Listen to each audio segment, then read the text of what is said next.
and welcome to Better Waste Services. This is episode 8. I'm on my own this week. Louise has taken a holiday, but I'm not completely alone because I'm joined by Matt Boulter of Dorset Council. Good morning, Matt. Morning, Tim. And thank you very much for taking the time to join us. Really appreciate it. I usually start these things by asking a little bit about you. I've known you for quite a while, but for the benefit of everyone else, tell us your backstory.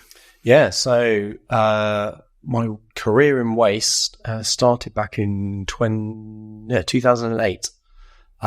So initially started in Christchurch Borough Council, waste promotions assistant at the time, responsible for educational campaigns, progressed through when we formed the Dorset Waste Partnership in 2012, moved into a different role, which was service delivery. So part of the team rolling out a new wheel bin service in Dorset, which was completely transformational, introducing food waste, adding different recyclable materials to the collection, moving to fortnightly residual collection. So quite a transformational change across Dorset. So I was in that role and leading that team until 2015 when we rolled out this new service to the whole of Dorset. And then moved into a different role, which was the commercial service side of things, so the income generating services, and been there ever since. So yeah, now 8-9 years into the journey in commercial waste, and very much enjoy it. So I ask this question to everyone, and I always get the same answer. Did you always want to be in the waste industry, or did you accidentally fall into it like everyone else has? Accidentally fell into it. Yeah. So got an environmental biology degree and sort of looking for an entry-level role, and started in waste with a view that this is a good way to cut your teeth on it, and then ended up staying here. So yeah, I got the bug. So you did do a degree in something vaguely related. I think that's a first. Oh, okay. No, I'll take that. So yeah, there is a slight link there. Yeah. I think one of the guys we interviewed recently started out in catering, and I don't know how you get that. I mean, I was an engineer and ended up being a computer programmer, and then somehow ended up doing this. So yeah, I think most people land here by accident. Yeah. So when you started in Christchurch, I mean, one of the things that we'll get into a little bit, because the subject of this discussion really is about large unitary authorities and you know, how you go from being a small borough or district and the transition to a large unitary as you are, large by area, if nothing else.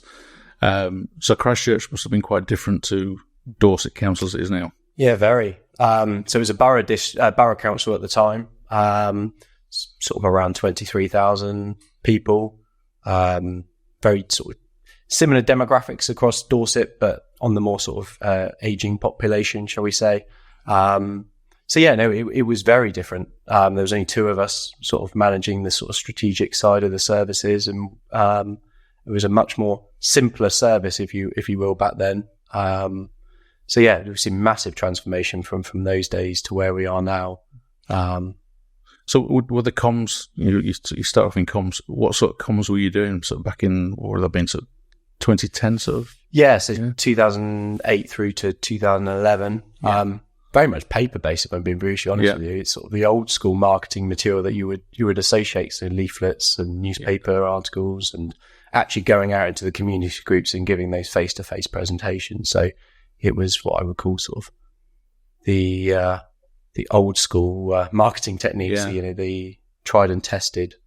So were you sort of promoting things like alternate weekly collections? Was that sort of the new thing that was coming around then? That was the new thing. So back in Christchurch, it was trying to increase participation in our curbside sort services we had then, but we didn't have plastics. It was paper, card, tins and cans, primarily glass.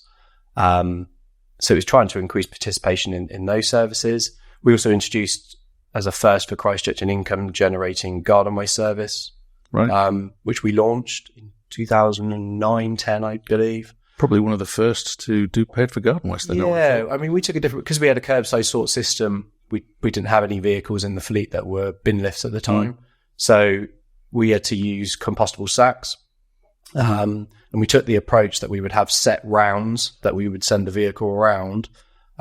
And if residents participated, we would collect it, bought the sacks and participated. If they didn't, then, we send a vehicle down the street unnecessarily. Yeah. So, it was successful in the sense that a lot of residents used the service. I would say it probably wasn't the most efficient service when we rolled it out, driving a vehicle endlessly around every single road, hoping there'd be a garden waste sack out. But yeah, so there's a lot of educational stuff and promotional stuff we did around that service.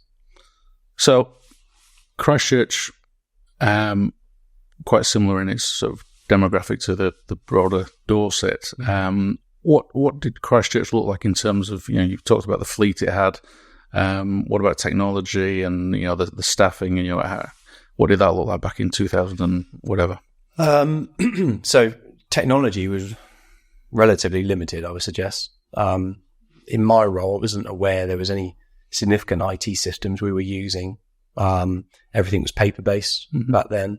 So residents wanted information about the service. It was, straight through to the contact centre, various emails that would get fired off to the appropriate officers to deal with it. So yeah, quite disjointed, I would say, back then, very manual, very paper-based.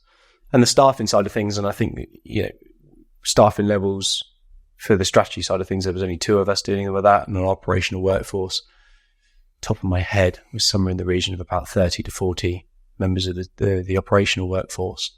But yeah, very, very paper-based, very manual. And how did that compare to the sort of the wider Dorset? Just remind me, who else was in the... Because you became Dorset West Partnership first, didn't you, before Unitary Authority? That's it, yeah. So Dorset West Partnership was a partnership between 7 authorities. So it was Christchurch Borough Council, East Dorset District Council, North Dorset District Council, Purbeck District Council, West Dorset District Council, Weymouth and Portland Borough Council, and Dorset County Council. Well done. Sorry, I didn't remember those. I'd have my wrist slapped if I forgot those.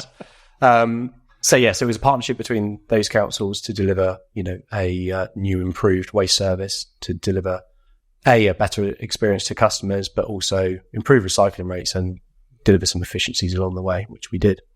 So at the time when Dorset West Partnership was formed, there was somewhere in the region of about 175,000 properties. Christchurch was 23,000 when we joined the Dorset West Partnership. So it was a significant growth in the population, but also the geography. And Christchurch is quite a concentrated area in terms of geography, just bordering on Bournemouth Borough Council as it was back then. But the rest of Dorset can be quite different, particularly in the north and west of the county where it's very rural in places. So Christchurch isn't actually part of Dorset Council now. Yeah. So Christchurch isn't part of Dorset Council. It's now in BCP. Yeah. But for a while it was in the Dorset West Partnership. So the West Partnership was perhaps a bit of a soft start to being Unitary. So you didn't have all the other stuff of being Unitary. You were able to focus just on West with perhaps a bit less politics. Yeah. I mean, there was still a sort of a governing body, a joint committee made up of elected members from respective partner authorities who were the decision makers essentially. And then there were senior officers from each partner council as part of that advisory group as well. So there was a political steer, but yeah, everything was waste focused, which was much simpler. But needless to say, when Dorset Council was formed in 2019, as a formal waste partnership as we were, we didn't really notice any changes to our service model at all, really. Some changes in the back office, wider support services, there were some minor changes, but the transition for us into a Unitary was quite straightforward is the wrong word, but yeah, it was simpler than it could have been. Yeah. So when you put those services together into the partnership, how different were they in terms of the streams they're collecting, the frequencies? Was there a big sort of coming together of was it something that actually was already fairly homogenous, or was it? No, it wasn't. It wasn't aligned in any sort of real way. Majority of the boroughs and districts forming the Dorset West Partnership had some element of curbside sort. Some of them had plastics in, plastics out, so there was some discrepancy there. Some had wheel bins for recycling. Others didn't. Some had some form of garden, food, combined organic collection. Some didn't. So there was quite a lot of disparity across it. But also, although everyone was on a black bag service with the exception of one authority, collected weekly, there was still some quite big variations. Like in Christchurch, we operated a backdoor service back then, which was, right. In essence, as long as your bag's not behind a locked gate, our crews will go looking for it and collect it. So you could have, your bins at the bottom of your garden in a dustbin, and our crews would come in and go and get them every week. So right. trying to convince the residents of Christchurch that this gold platinum plated service that there was, very convenient, to a more comprehensive sorting service with extensive recyclable materials and food waste being added, and curbside, was quite a big transformational change at the time. Yeah, and it always strikes me that you're immediately drawn to the things you've got to educate the residents about. You've got to take the residents with you, but also if you suddenly put together 7 completely different workforces, it's quite a challenge to actually persuade those workforces to change things as well. And some will perceive that their method is easier, and the thing you're trying to get them to do is more difficult. Yeah. So you've got to put all that together as well. How do you go about that?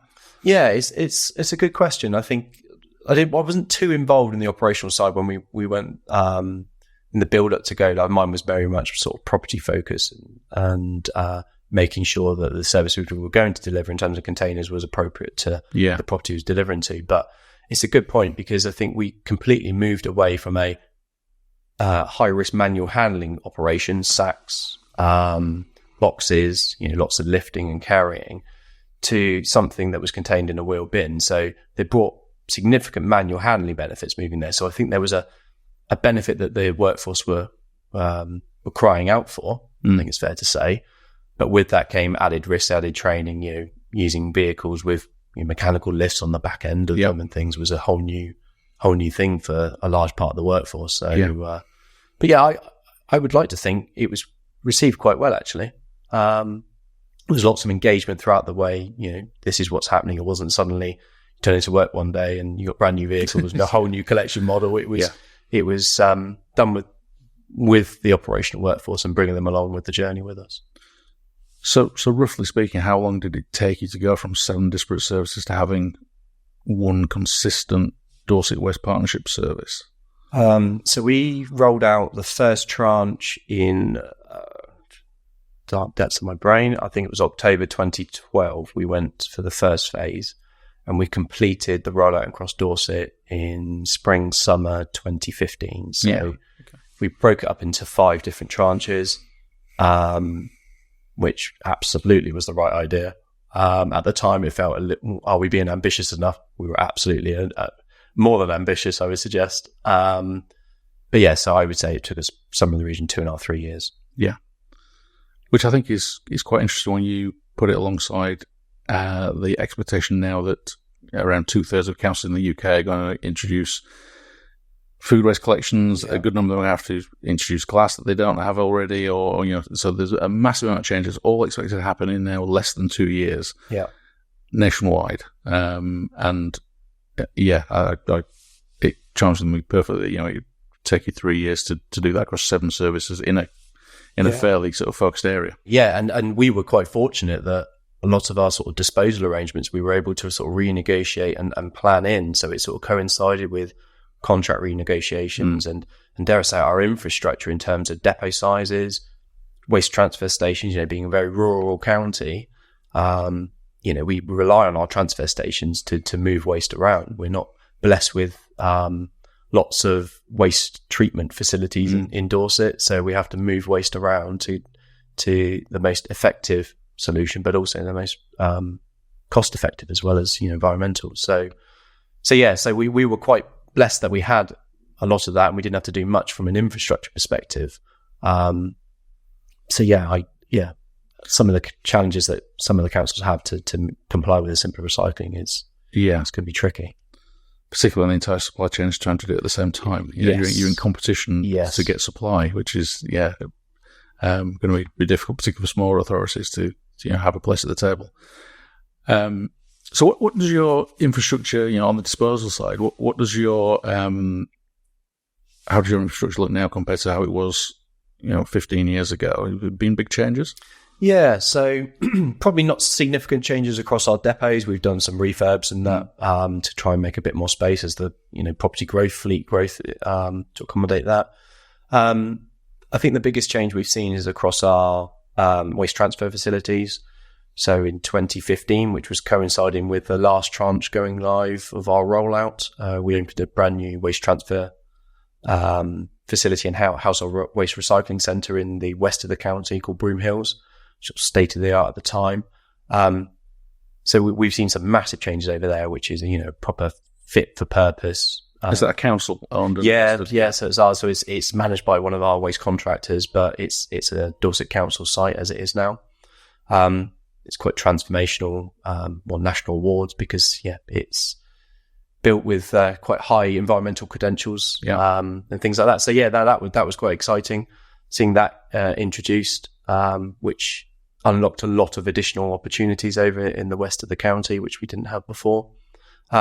And we're also in the position of trying to build a similar type facility in the middle of Dorset, in and around the Bamford area, which will again improve the household waste recycling centres for residents in the immediate area, but for us opens up a whole new sort of greater element of resilience and ability to collect additional waste streams possibly in the future.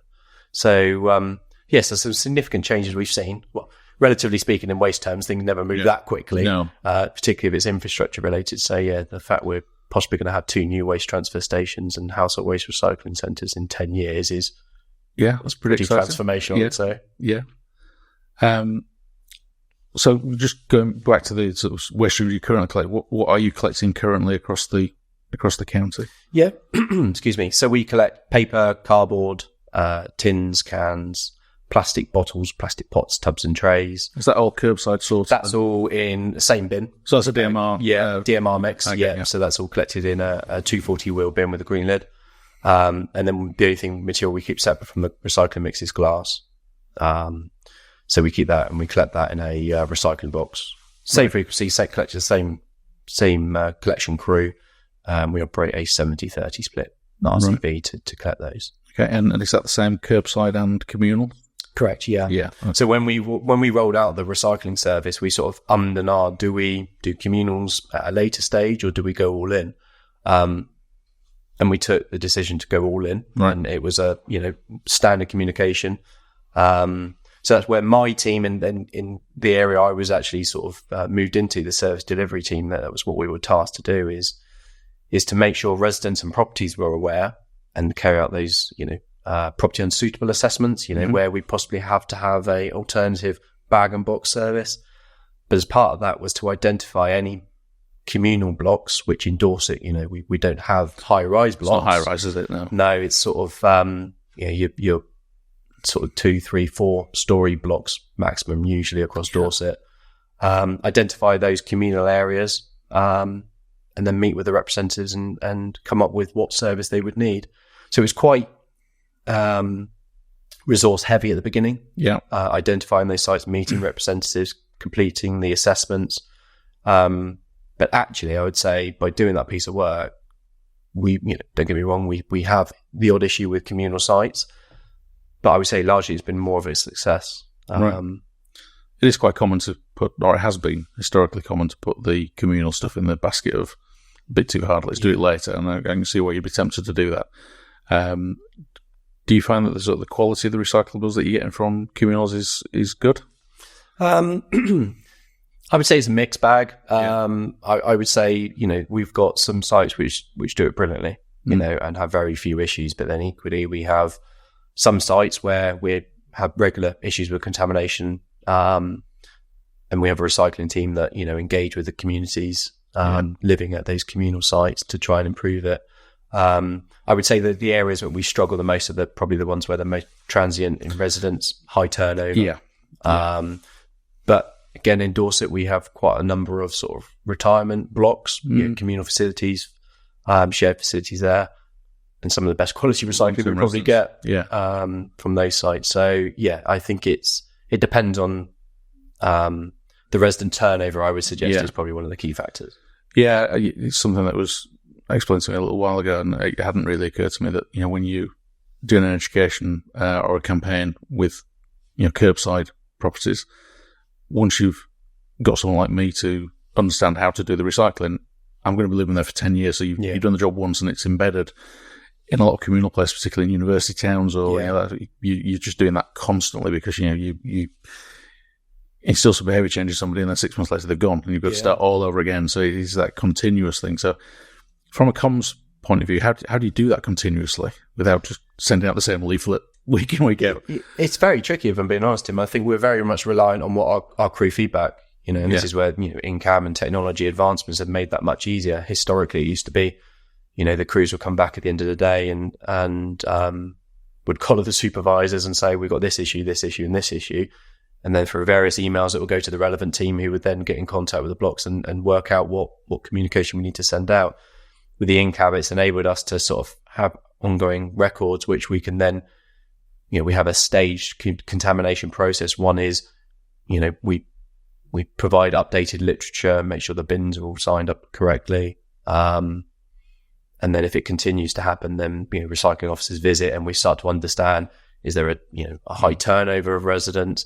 Do we need to have, recycling literature in different languages and things like that? So I think if there's an ongoing issue, obviously our recycling team get involved. And then at that point, we can identify whether it's what the appropriate method of communication is.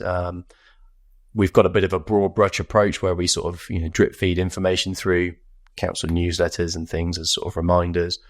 Around Christmas every year, we do another big push around recycling and what to do with excess recycling.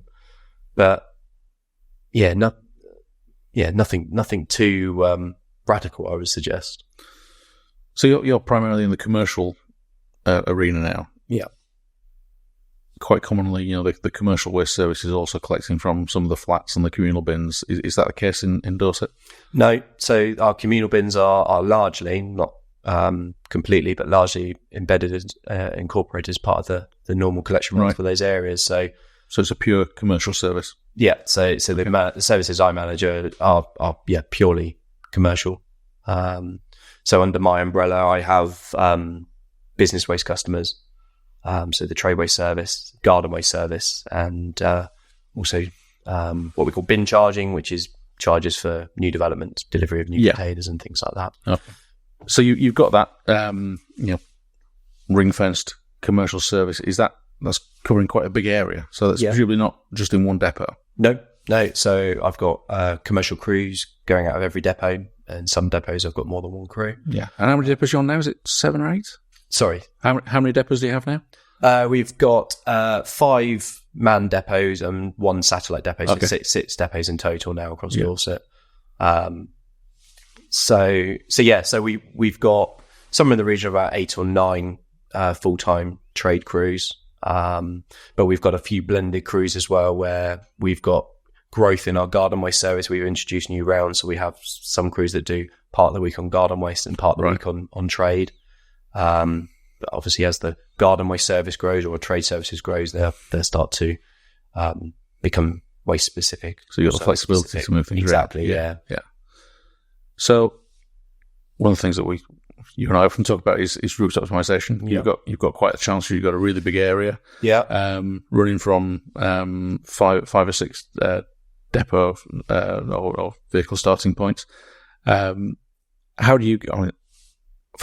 It's one thing on curbside where it's the same collections week in, week out. That doesn't necessarily translate into commercial either, where you've got different frequencies and seasonality and people stopping and starting. So here's the really big question: how do you do route optimization, and how do you design a good service in that environment? It's a good question, and I think it's coming back to the route optimization question, and I think it's something we haven't really cracked for commercial yet. If I'm being brutally honest, it's something that's quite high up on my priority list. The way we do it at the moment, and it's probably no surprise in Dorset, we get quite a lot of seasonality. So we've got, a good representation of the customer base, the number of businesses in Dorset, sort of around 30% of the businesses we service in Dorset. So we've got, enough rounds to cover that, but also we get the seasonal fluctuation where businesses can buy our purple sack service and they use as many of those as they want. So we have some customers that we will come on just for the summer months and we absorb them into our round. So we don't do any significant round changes throughout the year. So what it does mean is we have a relatively easier time in the summer collecting. Sorry, wrong way around. Yeah. That. So what it does mean is we have a relatively easier time in the winter. But in the summer months, it can be quite busy and quite full on. Yeah. But no, I think we do look at the rounds. So we've got our own GIS system that we use to plot all of our customers, and we can work out collection frequencies. And if they're a collection frequency that aligns to our domestic service, so 2 or 4 weekly, generally for recycling and rubbish, we're trying, and if they're in a rural area, co-collect them with the household rounds. So we're only focusing our dedicated trade fleet on generally the main towns, and also the customers that require more frequent collections than fortnightly. So you're getting the efficiencies in the outlying areas by mixing it in with the domestic. Yeah, I mean, it's more probably retrospective, changes that we make. We're working out, well, actually, why are we sending a vehicle all the way over there for arguably not enough money that's going to cover the journey, let alone the disposal costs. And it's those sort of things that we'll review. But again, our rounds are historic. That some of these trade services date back to the legacy borough and district days. So they're all very much governed by the former district and borough boundaries. So if I look at your routes, would I still recognise the 7 councils that you'd see some synergies there? I think, Tim. I think we've started to be a little bit braver and cross the borders a little bit. Yeah. But I think the thing that's crying out for us at the moment is to do that big piece of work from an optimization perspective. Going, this is what we think is the most optimum model at the moment, but actually, can we use a system to perhaps challenge some of those viewpoints?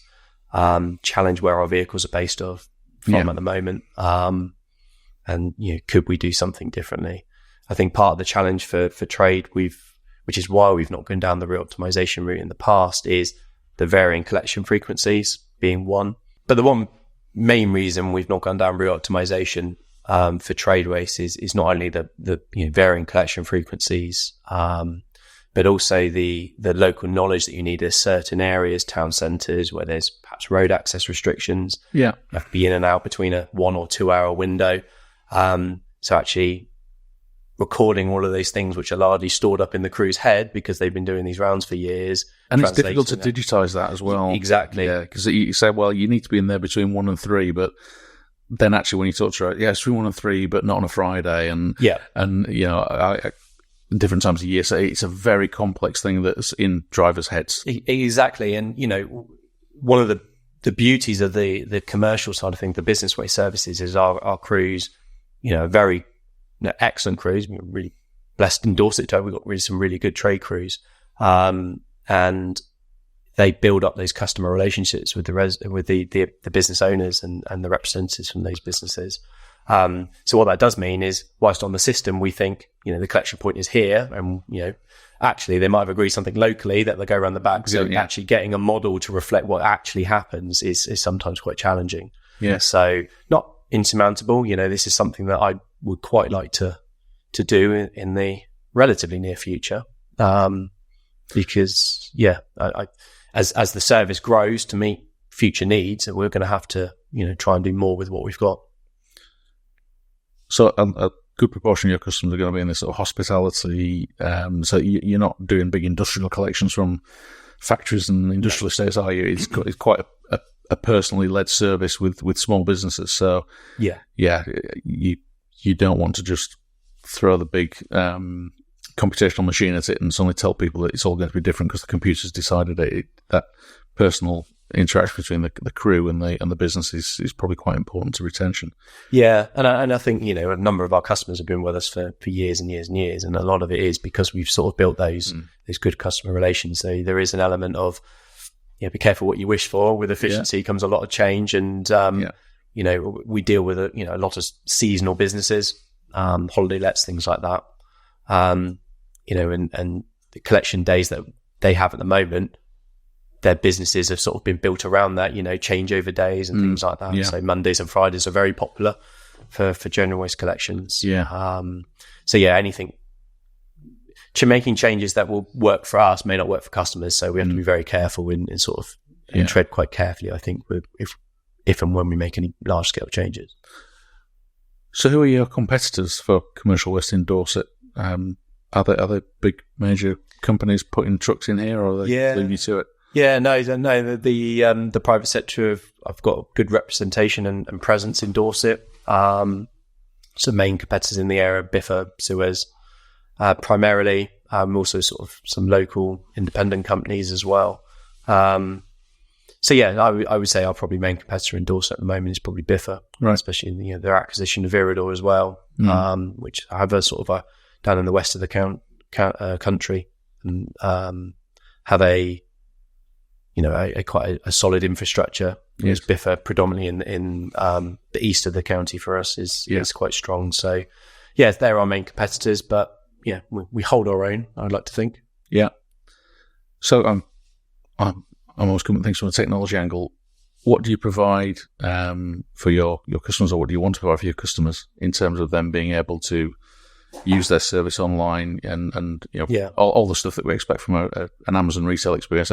Is that stuff you're moving towards? Oh, 100%. Yeah. I mean, we've had conversations in the past, Tim, is sort of striving to say, what else can we do? What's the next thing we can do to improve the experience for our customers? And I think the trade side of things and our business customers, I think they're working largely in an area in a business, industry sector, which is used to efficiencies and making efficiencies themselves. So I think we need to be part of that journey. And I think for us in Dorset, that looks like allowing customers to be able to manage their services 24/7, not necessarily around our working hours. So the focus for me in particular is looking, trade customer portals, allowing our customers to be able to do all of the things they would want to do in one place that at a time that suits them, seeing all the information relating to their collections. And I think, that the more changes that come in, environmental targets, possibly carbon targets that may come in the future for businesses, being able to see weight data, collection information, all of that sort of intelligence in one place, I think will start to become a mandatory requirement for most businesses, I suspect. It's something. I mean, we're a computer software business. We employ 40 people. We've literally got an 1,100 litre cardboard bin and an 1,100 litre refuse bin outside our offices, which never really enters our consciousness as a business. But which is weird because we're in the waste industry, but we have no real interest in our own bins. But that's changing because we have to now start looking at our whole carbon chain, from supply downwards. We've got to look at our environmental performance. We've got to look at social value. All of those things are now things that we have to measure. So, we're starting to, we're getting reports of how much solar we're getting off the roof, how much water we're using, because all of this goes into our own reporting, which is necessary because if we don't have that, we can't sell to councils through tenders. So I think, in the hospitality industry, they're very used to taking bookings for everything online and getting reviews for everything online. It's quite an electronically led business nowadays, isn't it? Electronically led sector. So I presume they expect that, and they'll need those to be able to produce those reports as well. Yeah, exactly that. And I think if you're in the hospitality sector, your core working hours doesn't necessarily fit around our waste collections. Start early, finish 4 or 5 o'clock every day. Actually, maybe not. Maybe finished at sort of 11 midnight, something like that. And realise the bins are full. Oh, we need to put that collection in for the following day. If you had that ability just to, I'm going to, even it's on your phone or smartphone or log into something that you could quickly just make that request and know that it's going to happen the following day. I think that, that's where, the greater value comes. But also, when it comes to the reporting side of things, we've got the information. It's just about making it accessible. And I think historically we've worked from a reactive basis that we need this, we have to scrabble around and find the information, manipulate the data to present it, to actually wanting to be proactive and have that information at customers' fingertips so they can access it at a time that's convenient for them.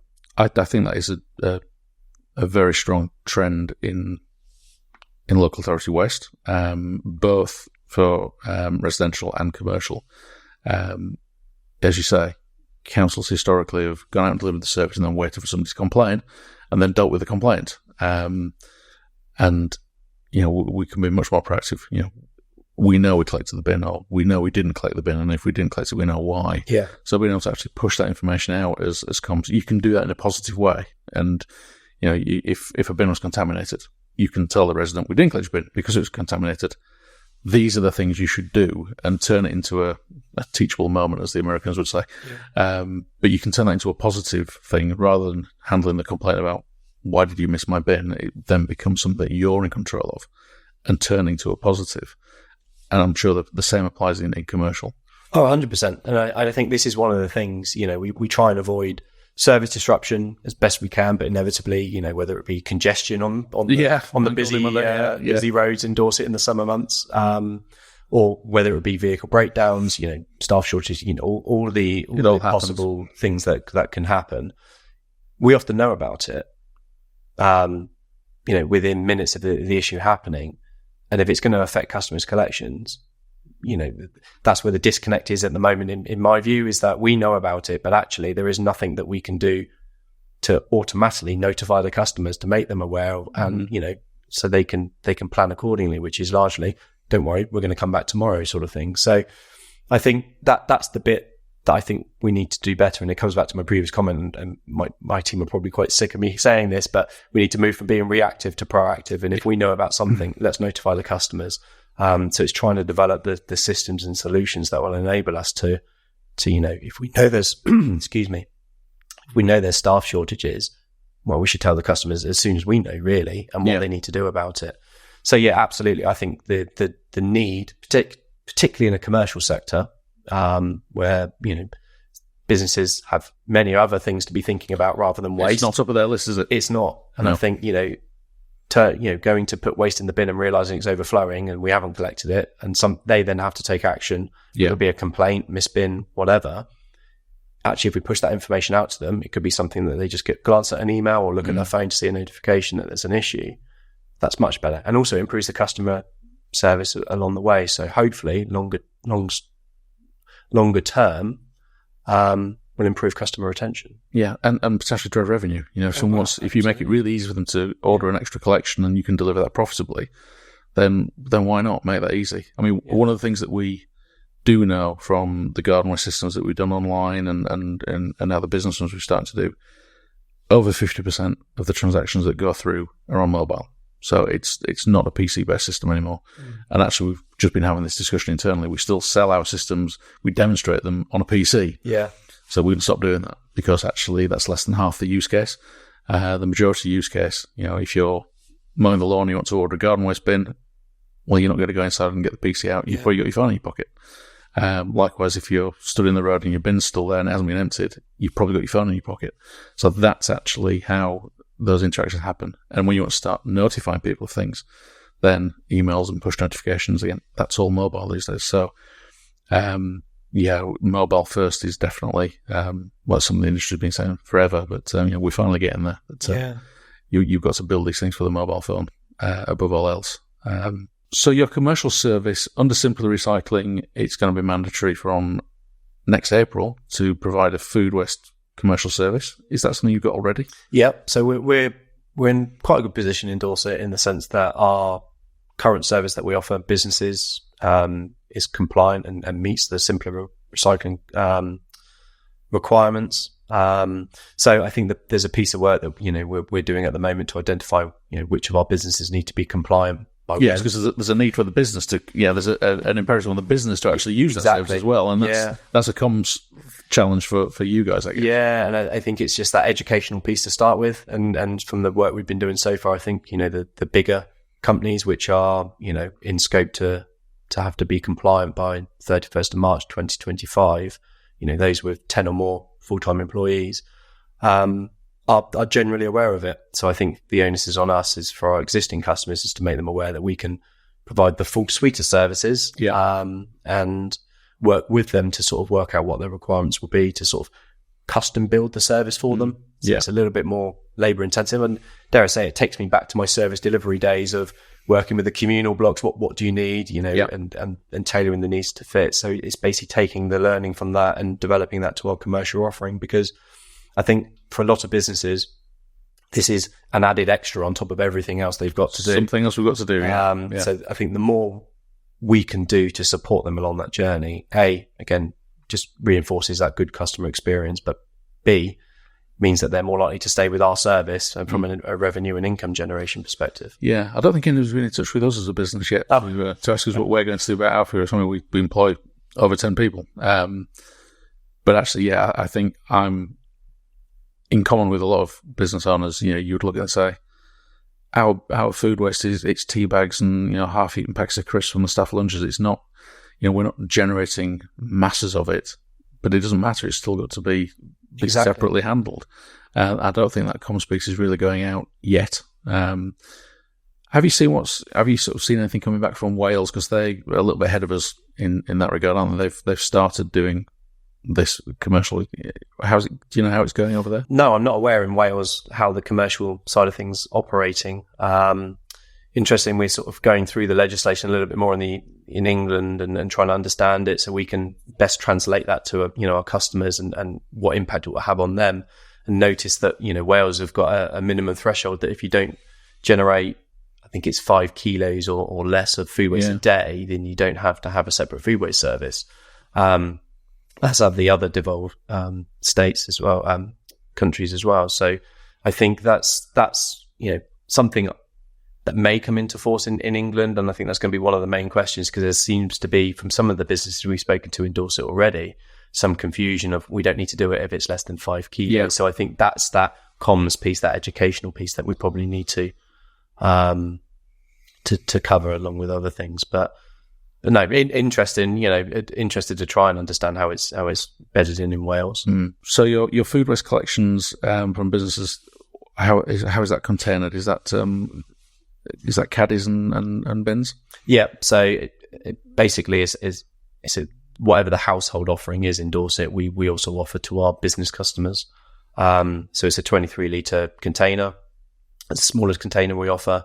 And we primarily offer 140 bins for the as a wheel bin offering. We do have a few 240 litre bins out there for businesses that are really tight on space, but we have fill lines just because the sheer weight of material in there. Yeah. We learned that the hard way from Communal food waste services at the beginning. So 140 ideally, but we do occasionally go to 240 food waste. So presumably you've got some customers that are generating quite a lot of food waste. Food establishments, they're presumably not working on 23 litre caddies. No, well, you'd be surprised. Some do. Right.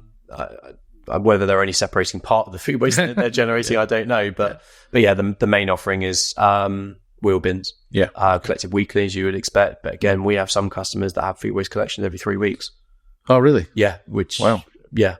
I never thought would be the case. Smelly by that point. Well, yeah. So they must not be living or staying near the premise, I would suggest. But but we've got somewhere in the region about 8% of our customer base on receiving food waste collections. So, and the vast majority of those, 95% of them have weekly collections, primarily from wheel bin, I would suggest. Yeah. Yeah. I mean, I know some of our customers have much more frequent collections of that. If you've got a fish restaurant or something, then a weekly collection is going to be quite easy to find by the end of the week. Yes. So do you ever got any customers that are getting more than one collection sort of interleaved? Yeah. And because we utilise our domestic fleet for food waste to collect the commercial waste side of things, at least while, the service grows and finds its feet. We do in them sort of some of the town areas where our depots are based, primarily, where we've got multiple crews departing and leaving the area on the same day. We offer, I think we've got some customers on 3 collections a week. Yeah. But if you're in an area where we only visit once a week, we can only offer weekly. Can't do it. So I mean, that's the bit, where myself and my team need to look at and listen to what our business needs are, our business customer needs are, and then look to develop our services accordingly. Yeah, because somebody's got to provide that service, haven't they? Yeah, absolutely. And if you can't do it properly, then it's quite likely that the privateers can't either. So it's how do you price a food waste collection service in that scenario? Do you say, well, you've got to have it collected more frequently; it's going to cost more money? Can you do that? Yeah, well, we've got the autonomy to do that. We've built a system which allows us to vary our pricing. At the moment, I think, the pricing, because we're utilising domestic fleet where they're already in the area, the collection costs are minimal, so we can pass those efficiencies on to our customers, which makes it, quite an attractive collection cost, I think. But, those customers that would want more regular collections, we have to deviate vehicles or, dare I say it, the commercial food rounds that we'll probably have in the future, once the service grows to a suitable level, we'll have to incur those additional collection costs. It's very similar to what we've introduced recently, I would say in the last couple of years, for our business waste charging. Like many accounts, or it used to be quite a a fixed price, one price fits all. Yeah. Private sector soon cotton onto that. And dare I say it, we end up inheriting a lot of the You get the heavy bins. expensive customers. Yeah. Where you think you're making money, actually, when you look at the weights they're throwing away, you're making losses on Yeah. a number of your customers. So we've shifted our pricing strategy now to a variable pricing model, which takes the collection costs, so the specific area that is, and the travel and deviation cost, along with, the actual bin weights with onboard weighing equipment, or an industry estimate or an average weight that we have based on our existing customers in that industry sector for new customers. And we price it based on that. So I suspect our food offering will follow that model as well. Yeah. So you are weighing every bin, aren't you? As you on our general, yeah. So you can spot the exceptions. So how do you do if you've got a heavy customer that's losing you money? Yeah. How quickly can you respond to that and change the pricing? Can you do that straight away, or is it you have to wait for the next contract renewal? Yeah, no. So we so the contracts we offer have a 30-day cancellation period for both parties. So we can notify our customers in terms of our contract terms. We can give them 28 days notice of our intention to increase their prices. Right. So once we've done our average weights over a given period, which is usually six months, but because of the seasonality in some of the industries, we take a 12-month average on some of our customers, a rolling 12-month average, to give them benefit of the doubt that we're not charging them extortionate prices as they would see it in the summer months when the bins are heavy, but actually the same price in the winter when we're taking a lot less waste away from them. So once we've identified that, we apply their charges, and they take effect from 28 days after that email was received. But I think there was a bit of a fear, actually, when we start changing customers' prices, and some customers' prices have doubled as a result of these, given the losses we were actually incurring. That we would lose quite a large chunk of our customer base and income, but actually, I'd say 99% of those that we increased the prices have stayed with us. And you could argue that's because the private sector charge a similar, have a very similar pricing strategy. I guess it's like car insurance, isn't it? Half the people will just pay it anyway, and the other half will do a price comparison and find that the competition won't charge them double as well. And they've just been, the sun's been shining, but now it's absolutely. And I think but what this has led is some really useful discussions, and actually in advance of the simpler recycling, changes and how that's going to affect businesses coming about. This has allowed us to start having these conversations with businesses. They're like, well, we can't afford to pay this price. Yeah. Well, that is what you're throwing away. What are you throwing away? You reduce it. Yeah, and you'll find with the majority of them, it's either glass or food waste is primarily the materials that is the real heavy weight. So, actually, if you had a glass collection and took your glass out of your bin, it will probably bring the weight down by X amount. We won't put your price up to here. We'll put it to here. So actually, it's cheaper to buy a glass collection. Yeah. And same with food waste. So we've had some really good sort of constructive conversations around, different ways businesses can actually recycle to reduce their collection costs. And I think that's the useful learning that we're going to take into. Yeah, and that's the outcome everybody wants, isn't it? To reduce the amount of waste arising in the first place and divert some of it to recycling, or stop it being produced at all. If people start equating the cost of what they're inputting into their business to actually getting rid of it at the other end, it's a good outcome all round. Definitely. And if you lose those customers that don't want to change, then you've actually lost a loss-making customer. So I think you've just got to look at it from that perspective, haven't you? Yeah, and I think that's been a very difficult thing for some of my team that have been, with the business waste, commercial waste service for a long time, is actually losing customers feels like it's not working, and we're losing income. But actually, like you say, Tim, it's the bigger picture is actually was making significant savings on our disposal costs there. So overall, we'll be making more money. Yeah, and creating capacity for another profitable company to come on. Yeah, absolutely. Exactly. So on the sort of onboard weighing technology, how have you found that? How well does that work for you? Really quite well. I think we've gone down a route. We don't have chips in bins, so we don't have that specific lift information linking to a customer. We also don't charge based on the weight of the lifts as well. We use that to take averages and then change the pricing structure accordingly for that customer. So for us, it works really well, and it's given us a whole new insight into our customers' data. We always knew the collection costs with the in-cab data. We knew how long it was taking to travel there, the mileage, all that sort of thing, and the staffing costs. But what we didn't know was the actual disposal costs. So it really has unlocked a lot of information. But yeah, we would be at a loss without it now. We would take a hit as a service not having that information. But we did sort of and ah about the idea of, do we go down as a pay as you throw type model where we invoice based on the weight, particularly you got chips in the bin that you can attribute those weights specifically to those customers. But the risk for us, it felt too high. We tried chips in bins in the past, and actually getting the RFID tags to code correctly at the beginning was a bit of a challenge, with some corruptions in the data. Also, with the replacement and movement of bins, it's a system that it doesn't drive itself. You've got to commit ongoing resource to keep that data alive. And as soon as you've got a vehicle that's not weighing for whatever reason, you haven't got the data to charge from. So, I think it's a really big leap for a traditional council to go to paying by weight. When actually the problem you're trying to solve, as you've said, is to find the heavy customers. You don't need to know the weight of every single bin to do that. I mean, the crews know where the heavy customers are. Yeah. They'll tell you. It's the ones we don't like going to because the bin weighs a ton. But being able to digitize that and actually get some evidence for it. Yeah. RFID tags work, but you've got to know where they are, and bins move around. Yeah. And I think the biggest challenge we found was, our bin delivery crews, if you will, that, those that are tasked with replacing damaged containers and delivering new containers, they've got to do the whole domestic service, garden waste service, as well as the business waste service.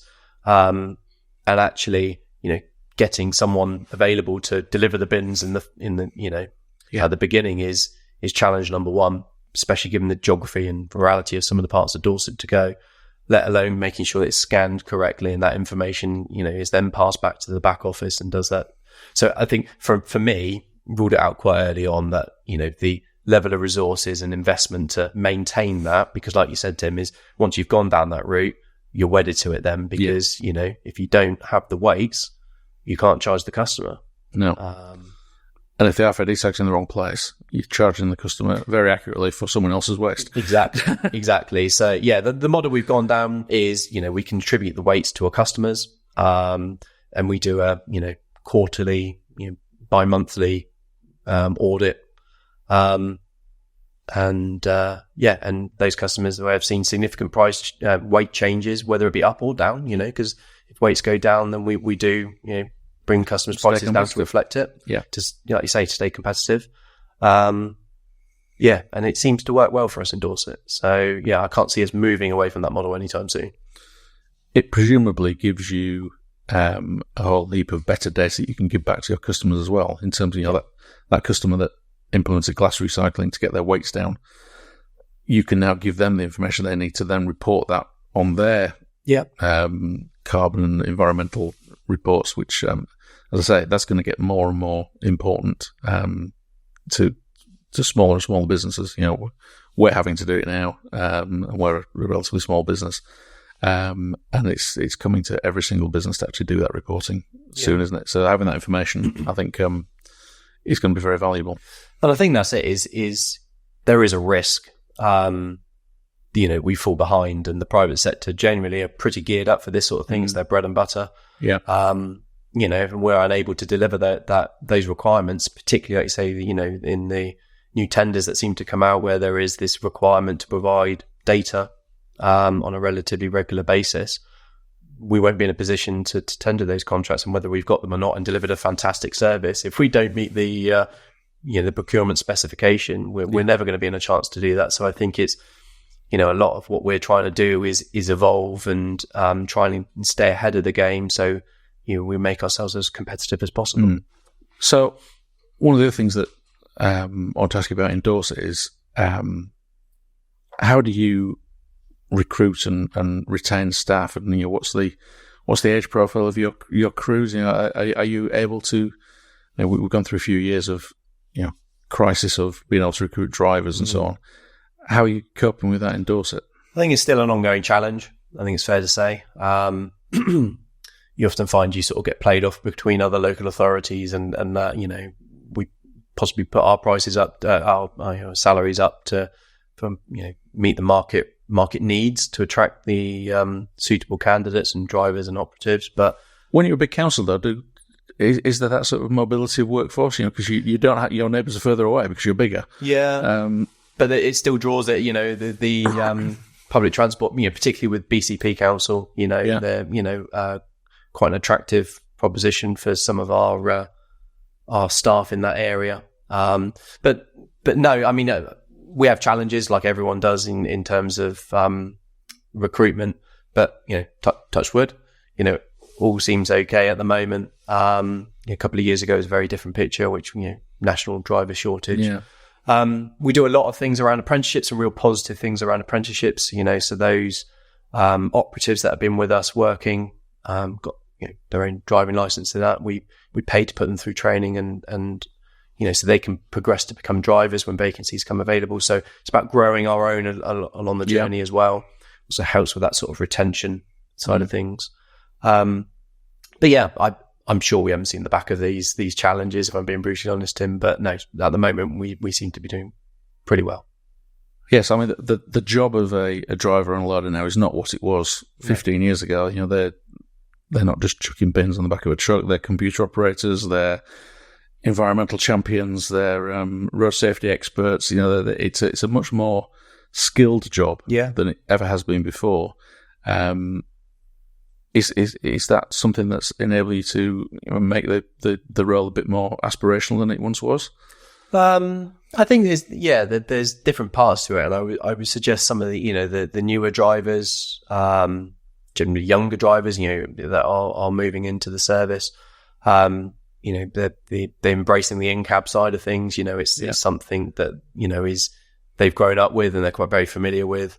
Whether it adds something to the job for them, I'm not sure. But yeah, there's definitely, as you said, there's lots that comes with the job now. It's not, just driving a vehicle and, like you say, chucking waste in the back. It's actually the educational piece, putting bin hangers on the bins if they're, contaminated. Your customer service element, actually having those conversations on site with residents or customers is a big part of it. And we get some fantastic feedback from our customers and, how our crews engage with the public. So yeah, the role is massively diversified over the years.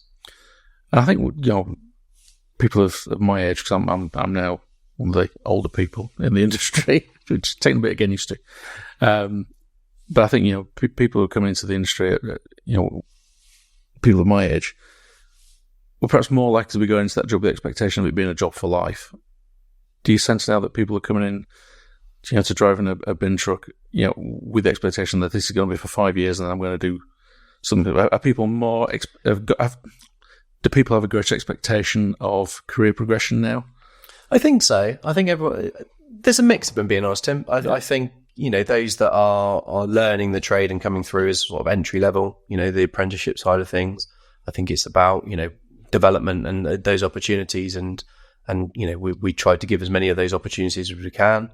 But equally, I think there are drivers that we've got on our books now that have possibly come from sort of long haulage, driving around the country jobs away from their families, and they come back and have a set working pattern and and relatively early finish for what they're used to, and that to fit around their family life. So they're probably sort of winding down is the wrong word, but you know what I mean, is actually sort of I think the long haul stuff is great if you want to earn big money as a younger man or a younger person, but it doesn't fit brilliantly with most family life.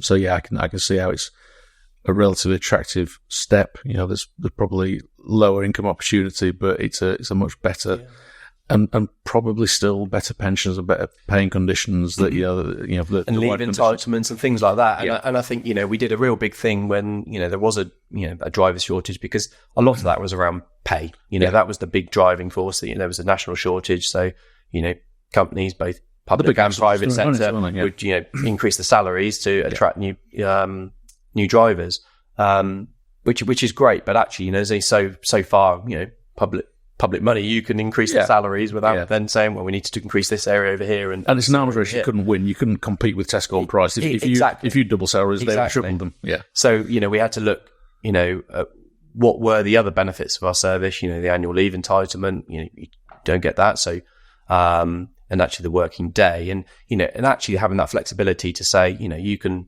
work your whole day and be finished in time to pick the kids up from school. Yeah. That added an extra, for some of our, newer drivers that we've attracted in, probably wouldn't have even considered driving RCVs and waste collection vehicles. But actually those sort of things that we did from a, almost a marketing perspective to sort of recruitment perspective, has paid dividends. And, a number, have stayed with us, probably had opportunities elsewhere, and stayed with us for those benefits. Yeah. Someone I spoke to back during the pandemic when all that was, kicking off, they were saying, we've seen salaries at sort of 50, 60,000 a year advertised for drivers.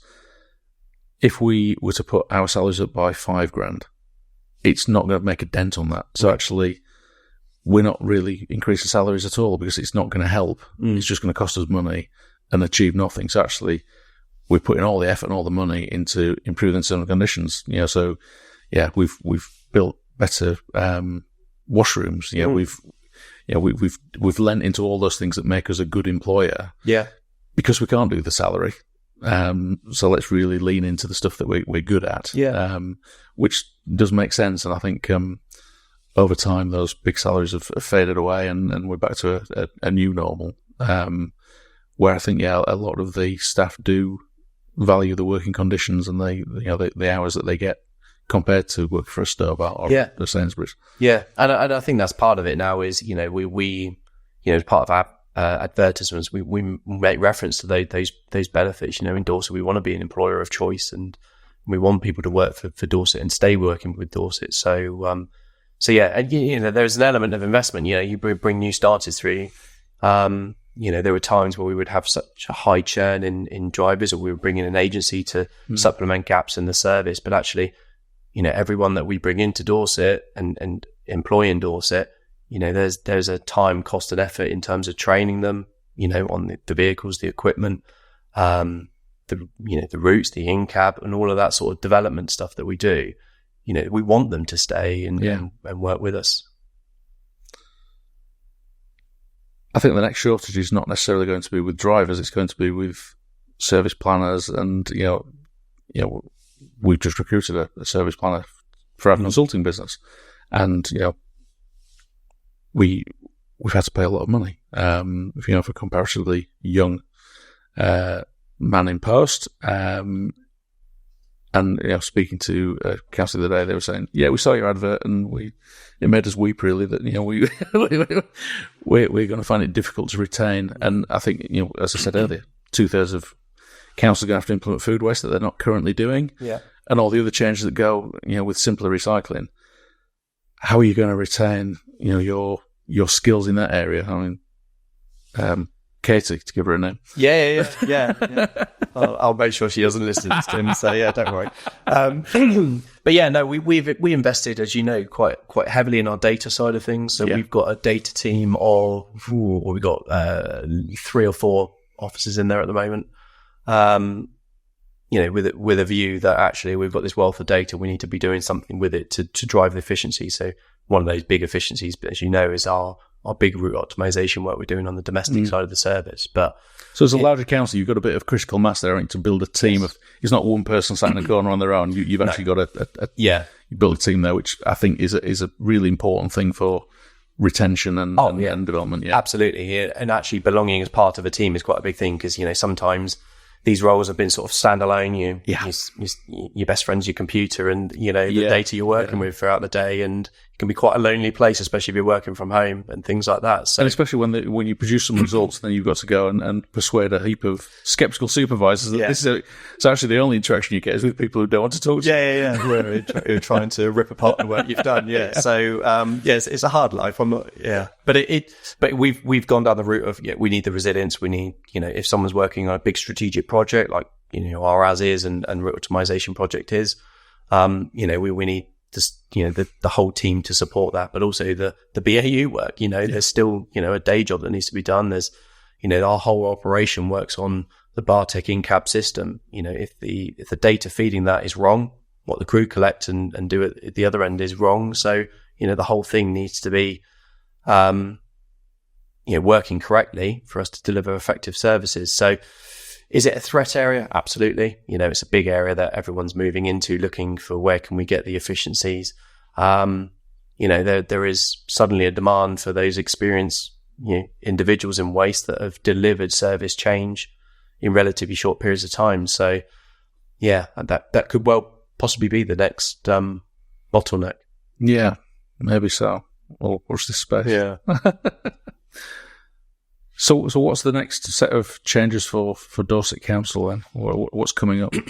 For waste? Well, we've got a few things in the pipeline, which I probably can't disclose at the moment on this in case it goes wider afield, but there's a few changes in preparation for simpler recycling that we're going to be making hopefully in the next 12 months to our recycling mix, and I'll leave it there. Yeah, okay.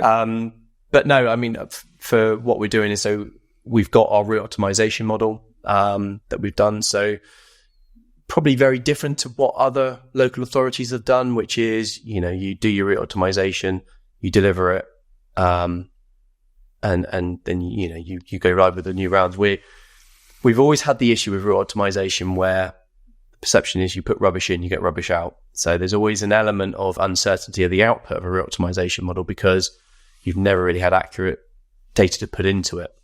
Assumptions usually go into the mix somewhere along the lines. Absolutely. So in Dorset, we took a very different approach, relatively expensive approach, you could say, which was we're going to have a dedicated team which will look to get actual collection data, so GPS data for rounds, to work out property-specific collection times for bins, so we know stop times.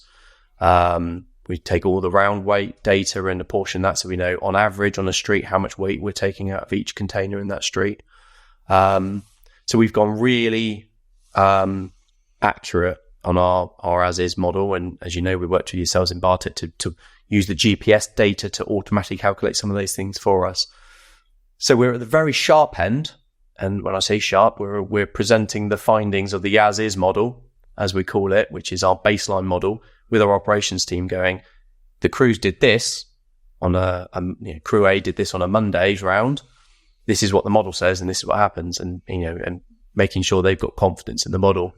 So I think once we've done that piece of work, we've then got a highly accurate baseline model that the whole of our waste team, across operations and our strategic teams, can buy into and agree, yet this is a highly accurate model. So whatever we compare against that, we're confident it's going to be accurate. So next bit is moving on to some of the big strategic stuff. So what do we want to achieve in Dorset? Do we want to look at our infrastructure and go, actually, do we want to look at super depots, for example? Where would we best place them with our rounds? Actually, are there some quick wins within our rounds at the moment that we can, get rid of these old district and borough boundaries, which are still there from our rollout days, and make some cross-border efficiencies as they would be now? The what if scenarios, if we lost this facility here, what would be our contingency plan? So we've got, I think for us in Dorset, a lot of it's going to be the strategic options and using route optimization to say, what do we want to achieve in the short, medium and long term? Ultimately, efficiencies, cashable savings is always going to be quite high on the agenda. So I suspect part of that will be looking to see what efficiencies we can deliver in the future. I think that's where Dorset as a whole is, as well as dealing with the fallout from simpler recycling and any changes we may have to make. Film some flexibles and planning for that in 2027 is quite a big one for us. Right, what are you going to do about films? Is that? It's a very good question. It's a very good question, right? We've had the discussion, right, and I think it's a bit chicken and egg, really. I mean, we can say you can't just chuck it into your existing waste stream. No, and I think it's one of those things that we're reliant on the industry, from the recycler side of things and the sorting facilities. Can you accept films? If so, how do you want it delivered? Does it need to be separate from the DMR mix, or can we put it in with the rest of it? What can't we put it with? And until that answer, that is clarified from the industry, we're reluctant to make any changes from an operational perspective because, what do we need? If we have to collect it separately, do we have an extra round? Do we, how do you build that in with a model that is already working really well for 185,000 properties? Yeah.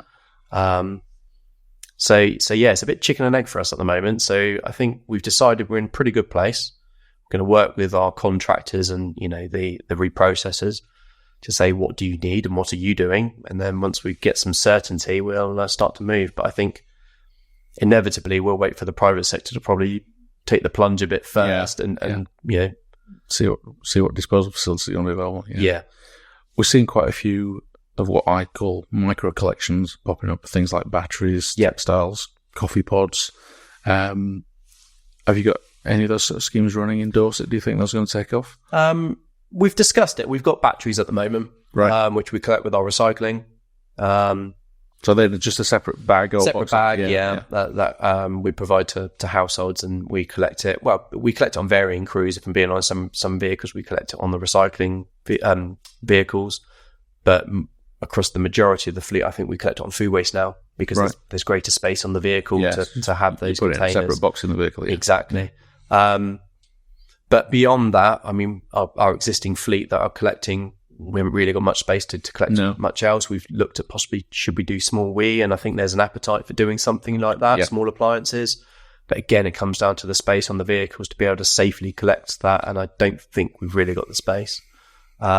We've had some discussions about in-house sort of textile collections, sort of bookable type service, but nothing really that we've sort of taken forward. If there's opportunities arise and, funding becomes available to deliver those sort of things, to sort of produce a take-back scheme, then we may be interested. But I think generally the reality in parts of Dorset makes it difficult to deliver an effective collection service. Yeah, and it's one of those that's going to be very inefficient when you start it because, until you get that critical mass. So it would require some significant upfront funding to get through that non-productive phase until it gets some legs. We are seeing more of these schemes arising. I think small WEEE and batteries is so many issues with fires at the moment that it's hard to see a solution to that. But simpler collection. I mean, speaking of someone who's in the industry should know better. I don't put batteries in my waste stream. But they're all just sat on my desk in a pile. Yeah. Because every time I go to the super, I think, I should have brought those batteries, and I never remember. Yeah. And it just brings home to me the fact that, you've got to make this stuff so simple. For the average person who's got a disposable vape, I can either put it in the bin or I can go out of my way to it's going to go in the bin. Yeah. And that's always the reality. And that's what, we're getting so many problems with fires. And we've had a similar sort of thing in Dorset. Vehicle fires, near misses, if you will. Yeah. We've had to expel the load of waste on the public highway because although you're going to lose the truck. Exactly. We've had some near misses. So it's quite high on our agenda. The educational piece, but it's that balance and trade off between making it accessible and easy enough to recycle batteries. Between the convenience of putting it in your black bag in your bin, and someone will really never know about it unless there's an issue. No. It's a real big thing for us because it is massive high risk for us and any other council, particularly with our waste transfer facilities as well. In closing, we've talked quite a lot about the past, present, and future for Dorset, and how you got into the industry. What's next for Matt Boulter personally? What's your aspiration? Lead with the council? Well, never rule it out. Who knows? But no, it's one of those things that I've been in the waste industry predominantly most of my working career. So yeah, it's you don't plan on escaping then? No. To be honest, it's something that never stays the same, and it's one of those things that you start talking about to people, and you think, well, you drive around vehicles and pick up waste. How complicated can it be? But actually, there's so much to it, and the changes that are coming in, quite fascinating and interesting. So it's never boring. Let's put it that way. No. So yeah, I can't see myself moving significantly away from the industry. What that looks like in the future for me, I don't know. Yeah. With aspirations to move on and do things, but we'll see what opportunities arise in the future. Yeah. Well, thank you very much for joining me, and thank you for watching. Thanks, Tim. Cheers.